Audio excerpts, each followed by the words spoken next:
Rais wa Namibia Netumbo Nandi-Ndaitwah ameiongoza nchi yake kufikia hatua muhimu ya kiuchumi kwa kukamilisha malipo ya deni la shirika la fedha la kimataifa IMF.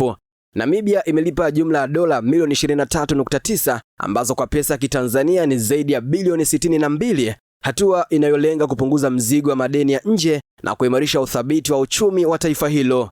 Kukamilika kwa deni hili kunatajwa kuongeza uhuru wa kifedha wa Namibia na kuipa serikali yake nafasi pana zaidi ya kuelekeza rasilimali zake katika miradi ya maendeleo ya ndani. Hatua hii imepokelewa kama ushindi mkubwa katika usimamizi wa fedha za umma chini ya uongozi uliopo, ikionyesha uthabiti wa kiuchumi wa nchi hiyo katika ukanda wa kusini mwa Afrika. Namibia sasa imejiunga na mataifa mengine ya Afrika ikiwemo Msumbiji ambayo amefanikiwa kufuta madeni yao kwa IMF, ikifuata mwenendo wa kupunguza mikopo ya nje na kuimarisha nidhamu ya kifedha.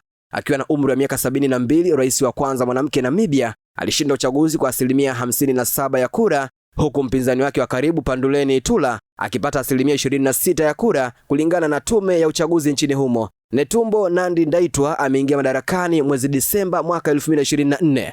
Jina langu ni Hamza Seifu na hii ni Global TV. Mtaa mzima unajua maisha ni mwendo wa chapchap.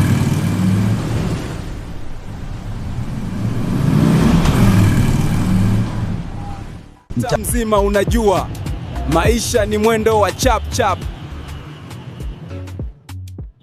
Lakini leo kuna sehemu matumaini yanakutana na suluhisho.